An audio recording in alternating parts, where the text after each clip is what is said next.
नमस्कार दोस्तों, स्वागत है आपका आज के इस गणित के प्रैक्टिस सेट 2 में, जो कि टेट परीक्षाओं के लिए बहुत ही महत्वपूर्ण प्रश्नों का संकलन है। तो देखते हैं इस वीडियो को। पहला क्वेश्चन है 3759 गुणा 9573 गुणनफल में दहाई अंक और इकाई अंक का योगफल है। तो हमें क्या करना है, इसमें हमें सिर्फ दहाई अंक तक ही चाहिए। तो दहाई अंक एक काम करते हैं, इस पूरे गुणनफल से बचते हैं, सीधे दहाई दहाई अंक तक का यहाँ के इकाई दहाई यानी 59 ले लेते हैं और यहाँ के 73 ले लेते हैं और इनको कोशिश करते हैं सॉल्व करने की। 3 नम 27, 27 की 7, 2 हासिल, 3 5 15, 16 17, 7 नम 63, 63 की 3, 6 हासिल और 7 पना 35, 36 37, 38 39, 40 41। तो 7 का 7, 7 3 10, 10 का 0। बाकी अब यहाँ पे क्या लेना देना, हमें इकाई और दहाई के अंक प्राप्त हो गए हैं। दहाई का अंक और इकाई का अंक का योगफल, तो 0 और 7 का योगफल कितना आएगा, 7। तो इसका सही उत्तर हो जाएगा दोस्तों ए, 7। अगला प्रश्न देखते हैं। गुणनफल 140 गुणा 101 में क्या जोड़ा जाए। तो 140 गुणा 101 में मान लो कि हम x जोड़ देते हैं जिससे कि प्राप्त हो, यानी बराबर में हमें क्या प्राप्त होगा, 14,414। तो इनको सॉल्व करते हैं। 140 का 101 से गुणा करते हैं। 140 गुणा 101, तो 140 से कम 140 और 0 का 0 0 0, फिर 140 से कम 140, तो ये आ जाएगा अपना 0 4 1 4 1।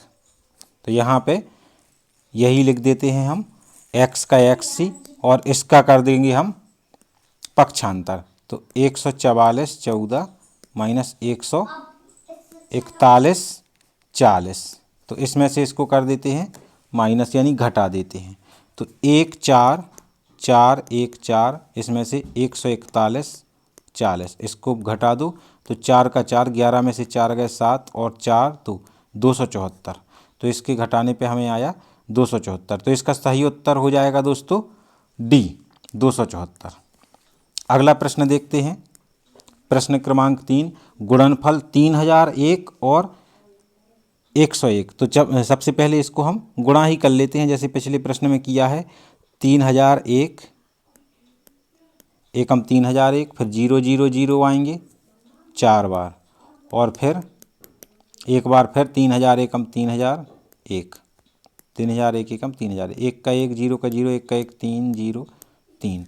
अब इसमें क्या घटाया जाए, तो इसमें यानी कि इसका उत्तर ये प्राप्त होगा। तो 30 31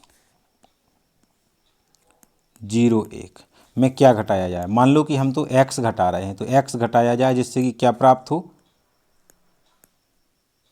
303 300 311 ये प्राप्त हो। तो अब एक काम करते हैं, चूंकि x माइनस का है तो इसी का पक्षांतर कर देते हैं दाएं तरफ ताकि ये धन का हो जाए। और ये 30 31 01 ऋण 3 0 0 3 1 1, तो इसमें से इसको कर देते हैं माइनस या घटा देते हैं। तो 3 0 3 1 0 1 3 0 0 3 1 1, इसको घटाते हैं। तो एक में से एक गया 0, एक में 0 0 में से एक गया 9 और एक 11 11 में से 3 4 7 4 11 और 1 2790। तो इसका सही उत्तर हो जाएगा ए, 2790। अगला प्रश्न देखते हैं दोस्तों। गुणनफल 102 201 में से क्या घटाया जाए। बिल्कुल पिछले प्रश्न की तरह है, प्रश्न क्रमांक 3 की तरह। 102 का गुणा 201 से कर देते हैं, 1 0 2, फिर 0 से 0 0 0, एक और गुणा करते हैं, 2 दूनी 4 0 2 एकम 2, तो ये आया 2 0 4 और 1 5 0 2। इसमें क्या घटाया जाए। हम तो x घटाए दे रहे हैं पिछले प्रश्न की तरह, जिससे कि 19999 प्राप्त हो। तो अब x का कर दो पक्षांतर, तो x इस तरफ आया, इस तरफ बचेगा 20502 माइनस 19999।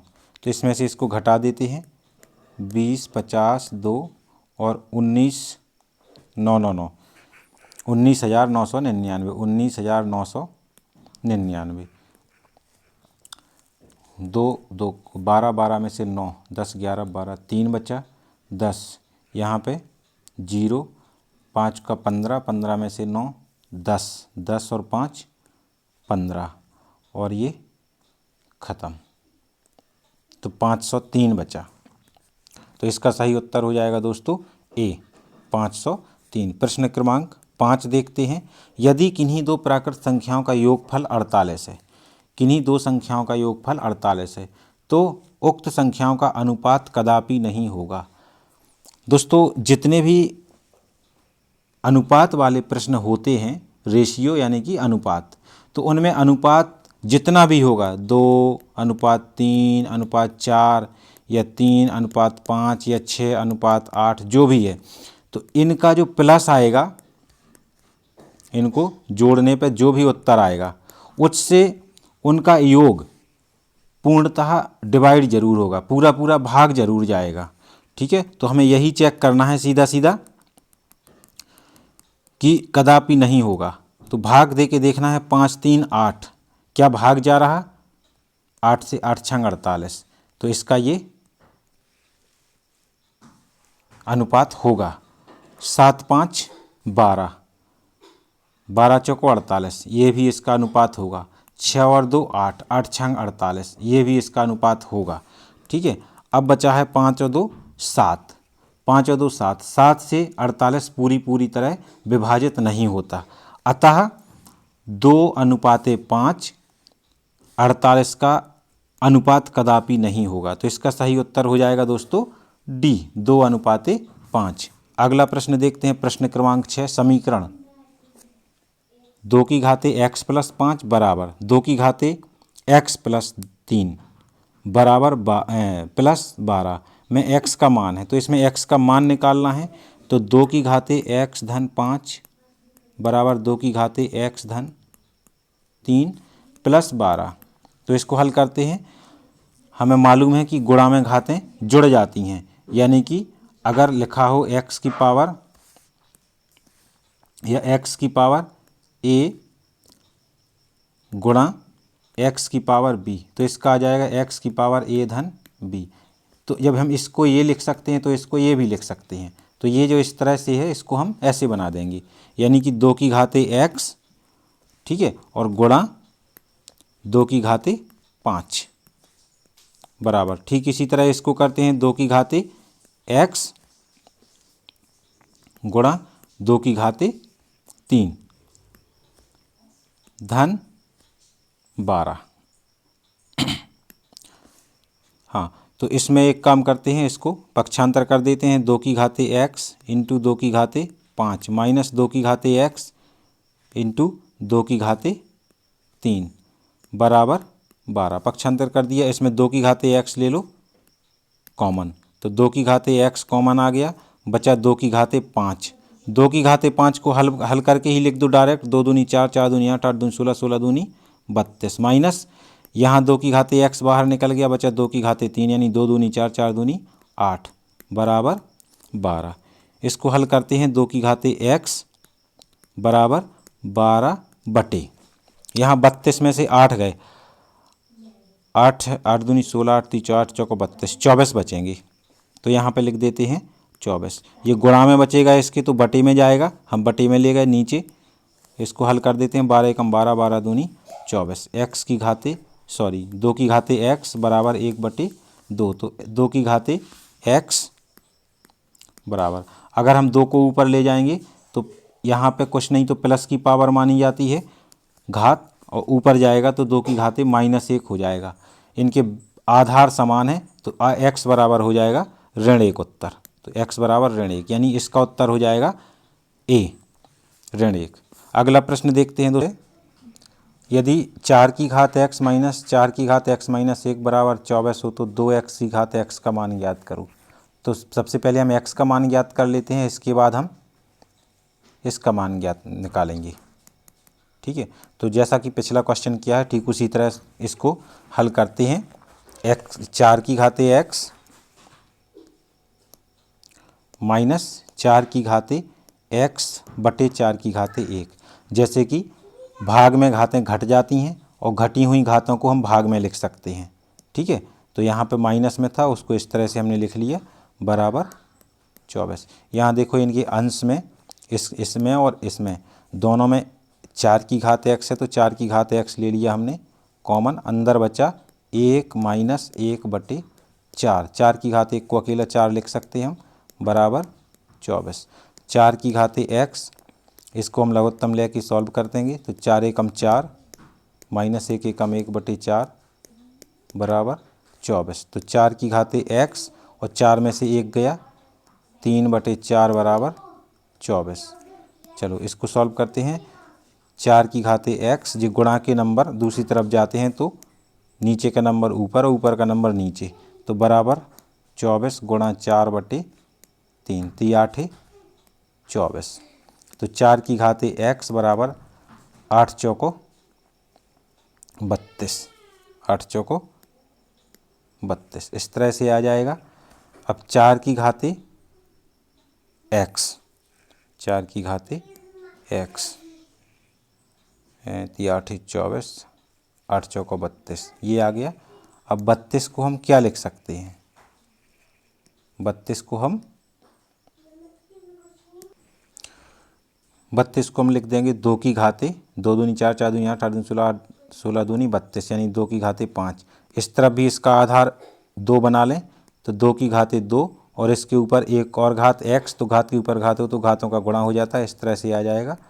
अब यहाँ पे 2 और 2 आधार समान हैं तो इनके घातांक भी समान होंगे, तो ये आ जाएगा अपना 2x बराबर 5, यानी कि x बराबर 5 बटे 2। ये आ गया x का मान। अब हम इसका मान निकालते हैं, तो इसका मान निकालने के लिए हमें क्या करना होगा?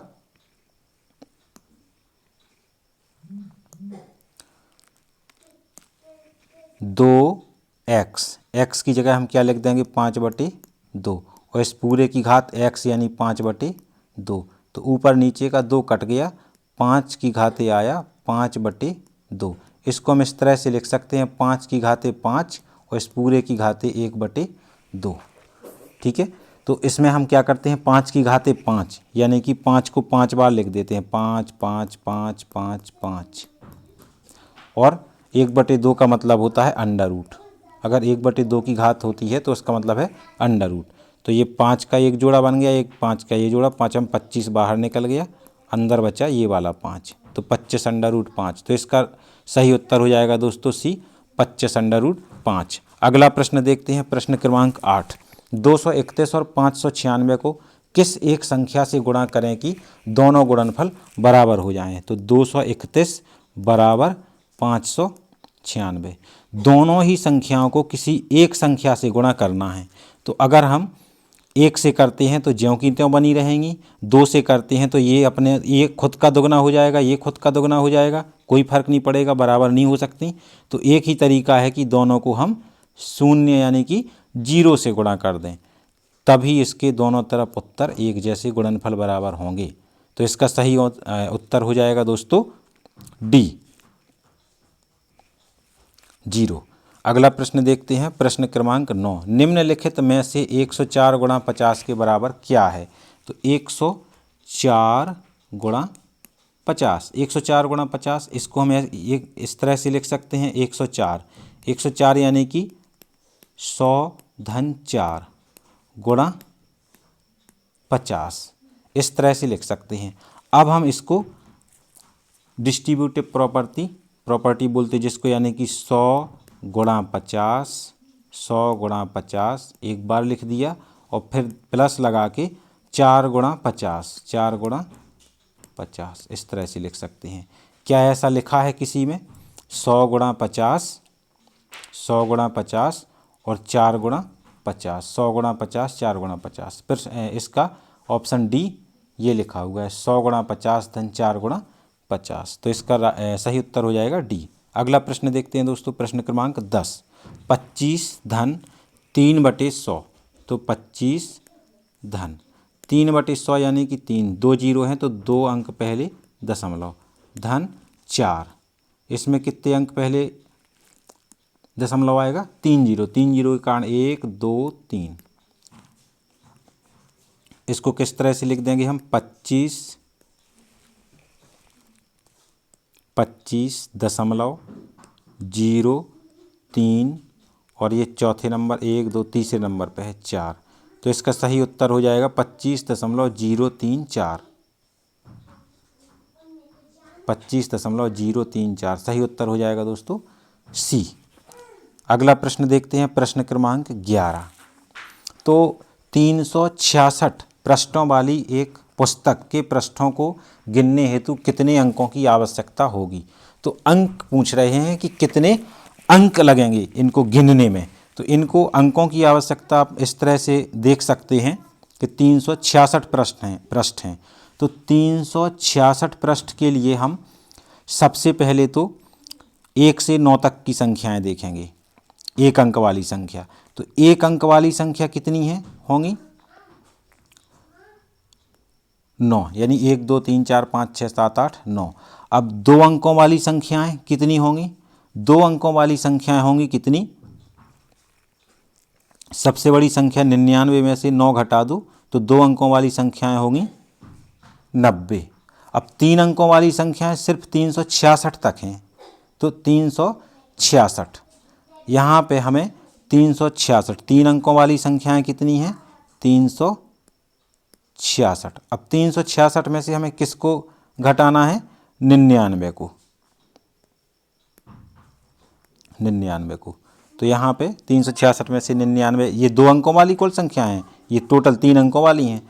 तो यहाँ पे 6 को माने 16, 16 में से 9 गए, 9 7 16, 16 में से 9 10, 6 बचे और 3 1 2, 267, 267। अब ये 1 अंकों वाली संख्या इतनी होगी। 2 अंकों वाली संख्याएं 90 गुणा 2, इनमें सब में 2 2 अंक हैं, तो 2 2 अंक कुल मिला के 9 दूनी 18, 180 हो जाएंगे। और इसमें 3 3 अंकों वाली संख्याएं हैं, ठीक है। कुल कितनी संख्या है? 267। 3 7 21, 21 का 1, 2 हासिल, 3 छंग 18, 19 20, 2 हासिल, 3 दूनी 6 7 8, 801, 180, तो 9 और 1 10 का 0, 9 और 1 10 का 0, 1 हासिल, ठीक है। 8 और 1 9 और 8 और 1 9। तो यहाँ सही उत्तर आया दोस्तों बी, 990। तो प्रश्न क्रमांक 11 का सही उत्तर हो जाएगा 990। अगला प्रश्न देखते हैं 12। तो ये तो एकदम इजी है, सभी लोगों को आता है कि 4, अब अगर दशमलव नहीं लगा तो दशमलव यहाँ लगा देते हैं। 4.44, 4.44। जोड़ने और घटाने का सही तरीका है दशमलव के नीचे दशमलव आना चाहिए, फिर 4.04, 4.04, फिर 44.4, 44.4। दाएं तरफ के बाएं तरफ के चाहे जैसे अंक डिस्टर्ब हो जाएं, लेकिन दशमलव के नीचे दशमलव आना चाहिए। 444, 444। जिन संख्याओं में दशमलव नहीं होता तो उसके जस्ट बाद दशमलव होता। अब चाहो तो यहाँ 0 लिख सकते हो, और नहीं लिखना है तो कोई दिक्कत नहीं। यहाँ आ जाएगा 4 और 4 8, यहाँ आ जाएगा 4 और 4 8.4, 4 पंचे 20, 20 का 2, 20 का 0, 2 हासिल, 4 दूनी 8 और 2 10 हासिल 1 5, 500.88। तो इनमें से कोई नहीं दोस्तों, इसमें कोई भी उत्तर नहीं है इसमें से, तो 500.88 नहीं दिया है, तो इसका सही उत्तर हो जाएगा डी। प्रश्न क्रमांक 13 पे पहुंचते हैं। प्रथम 5 घनरूढ़ यानी कि अभाज्य संख्याओं का योग। अब अभाज्य संख्याएं दोस्तों हमेशा याद रखना कि 2 से शुरू होती हैं। सबसे पहली अभाज्य संख्या 2 है, 2 के बाद 3, 3 के बाद 5, 5 के बाद 7, 7 के बाद 11। इन सबको हम जोड़ के देखते हैं। 3 2 5, 5 और 5 10, 10, 10 और 7 17, 17 और 11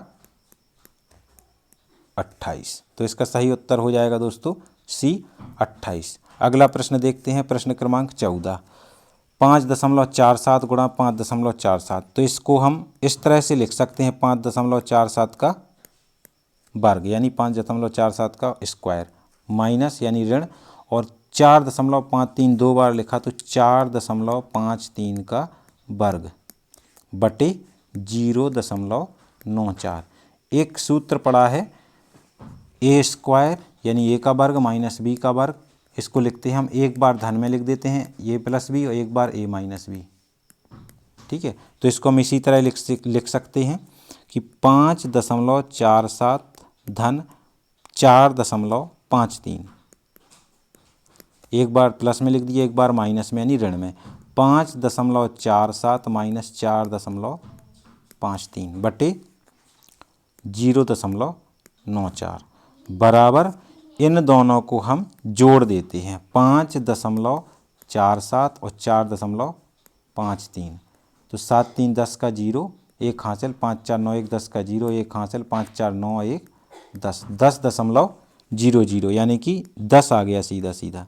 और इसमें से हम इसको घटाएंगे, जब घटाएंगे तो आएगा 0.94 बटे 0.94, ये 0.94 कट गया, उत्तर आ गया 10।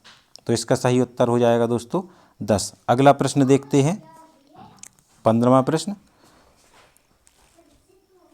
19,009 को 11 से भाग देना है और 9,090 को 11 से भाग देना है, और प्राप्त शेष फलों का गुणनफल, जो शेष फल प्राप्त हों उनका गुणा करके उत्तर लिखना है। तो 19,009 को 11 से भाग दे दो, 11 से भाग देते हैं, 11 एकम 11, बचा 8 80,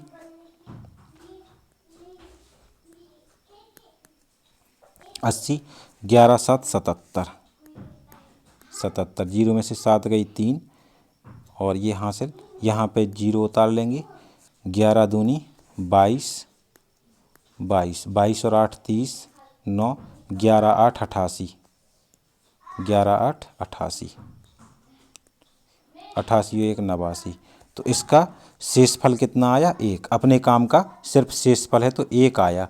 अगला शेषफल देखते हैं हम 90, 90 को फिर से हमें किससे भाग देना है? 11 से। 11 8 88, 88, 0, 0 में से 8 गया, 2 बचेगा, यहाँ हासिल में निकल गया, ये बचा 9, 11 दूनी 22, 22 और 7, 7 दूनों 7, 70, 11 छक्का 66, 0 में से 6 गया, बचा 4। तो यहाँ पे प्राप्त शेष फलों का गुणनफल, दोनों का गुणा कर देते हैं, 4 एकम 4, तो इसका सही उत्तर हो जाएगा दोस्तों ए 4। अगला प्रश्न देखते हैं, प्रश्न क्रमांक 16। 1.2x, तो इसमें हमें 1.2x बराबर 0.3y ये दिया है एक संबंध। इस संबंध को हमें इस तरह से बदलना है। ठीक है, तो कोशिश करते हैं।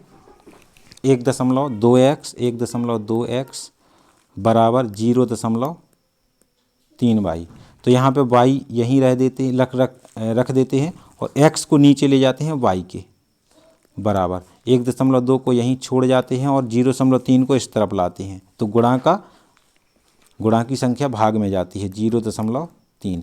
एक अंक बाद यहाँ दशमलव है, एक अंक बाद यहाँ दशमलव, तो दशमलव हट गए, 3 चौके 12। तो यहाँ पे आ गया y बटे x बराबर 4/1।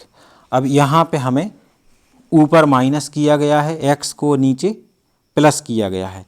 तो एक नियम होता है योगांतरानुपात नियम, अगर पिछली कक्षाओं में किसी ने पढ़ा हो तो उसमें हम एक बार घटा देते हैं संख्या को, एक बार जोड़ देते हैं। तो सबसे पहले हम इन दोनों को ऊपर जोड़ के लिख देंगे y प्लस एक्स और नीचे घटा के लिख देते हैं y माइनस एक्स। तो जो यहाँ किया वही हम दाएं पक्ष में करेंगे। 4 धन 1 और नीचे 4 ऋण 1, इसको हल कर देते हैं। y प्लस एक्स ज्यों का त्यों लिख देते हैं और y ऋण एक्स ज्यों का त्यों लिख देते हैं बराबर 4 और 1 5/4 में से 1 गया 3।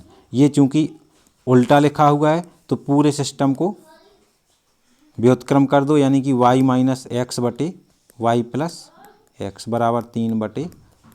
5 को 3 को 5 से भाग देते हैं, 5 भाग जाएगा नहीं तो दशमलव लगा के हम 1 जीरो रख सकते हैं, 5 छक्का 30, तो 0.6। तो इसका सही उत्तर हो जाएगा दोस्तों डी, 0.6। अगला प्रश्न देखते हैं, प्रश्न क्रमांक 17। पाई है एक विषम भिन्न, एक समभिन्न, तो ये तो भिन्न है ही नहीं, एक अभाज्य संख्या, तो इसका सही उत्तर हो जाएगा दोस्तों एक अपरिमेय संख्या, डी। पाई एक अपरिमेय संख्या है। अगला प्रश्न देखते हैं 256।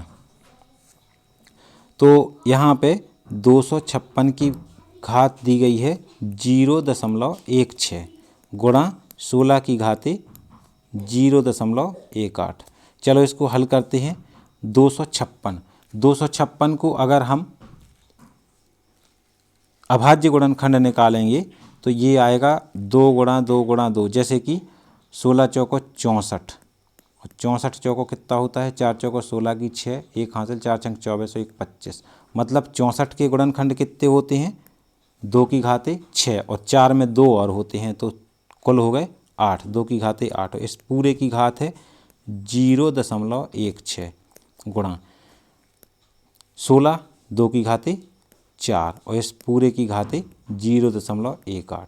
सबको मालूम है कि घात के ऊपर घात हो तो घातों का गुणा हो जाता है, तो 2 की घाते 16 8 128 और 1 2 दशमलव बाद 2 अंक बाद दशमलव और 2 18 चौको 72।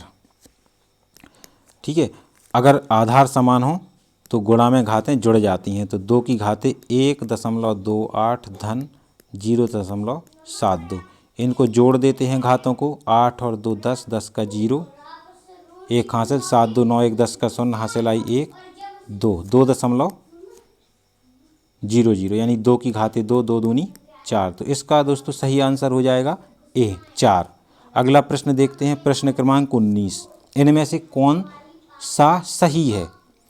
तो सही है बिल्कुल याद रखना, अभी हमारा 16 और 15 स्पष्ट दिख रहा कि 16 बड़ा है 15 से, और अगर हम इसी में ऋण लगा दें यानी कि माइनस लगा दें तो अभी 16 बड़ा था, अब हो जाएगा माइनस का 15 बड़ा। यानी कि ये हमेशा याद रखें कि ऋण की संख्या छोटी दिखने में जो छोटी है वो बड़ी होगी, तो यहाँ पे बिल्कुल इसी नियम को फॉलो करना है, इसी नियम से चलना है। तो यहाँ पे कौन सा सही है? तो यहाँ पे ऋण की संख्या 16 बड़ी दिखा रहे हैं, जो कि बड़ी संख्या छोटी होती है, तो ये गलत है। ऋण की संख्या अगर बड़ी है तो वो रियल में छोटी है, यहाँ भी बड़ी दिखा रहे हैं, ये भी गलत है। यहाँ पे तो सभी को पता है कि धनात्मक संख्या हमेशा बड़ी होती है, ये भी गलत है। और ऋण की संख्या छोटी बड़ी होती है और बड़ी छोटी होती है, यानी सही किस में दिखा रहे हैं दोस्तों? ये प्रश्न क्रमांक ऑप्शन डी में। तो इसका सही ऑप्शन हो जाएगा, सही आंसर हो जाएगा डी। प्रश्न क्रमांक 20 देखते हैं। 547.527 बटे 0.0082 का मान x है। चलो इसको ऐसे ही लिख लेते हैं, 547.527 बटे 0.0082 का मान x है। अगर इसका मान x है तो बराबर x आएगा। ठीक है, तो इतने का मान होगा, तो इतने का मान निकालना है, सीधा सीधा है, पूरे का दशमलव ख़त्म कर दो। दशमलव ख़त्म करने का तरीका है 547.527 बटे 82 गुणा 1 और गुणा 1 बराबर x। इसमें हमने ऊपर कितने अंकों तक दशमलव हटाया? 3, 1 2 3, नीचे 3 जीरो रख देते हैं। नीचे हमने कितने अंकों तक दशमलव हटाया यानी खिसकाया? 1 2 3 4, 4 अंक तक। तो इसमें हमें क्या करना है? 4 जीरो रख देने हैं इस तरह से।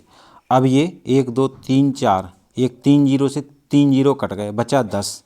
तो इतने पूरा का पूरा रख देंगे, यानी 5,47,527 बटे 82 बराबर x। जे यहाँ पे 10 बचा, गुणा का नंबर दूसरी तरफ कहाँ जाता? भाग में, बटे 10। तो इसका सही उत्तर हो जाएगा दोस्तों x बटे 10, x बटे 10। तो इसका सही उत्तर हो गया a, x बटे 10। धन्यवाद।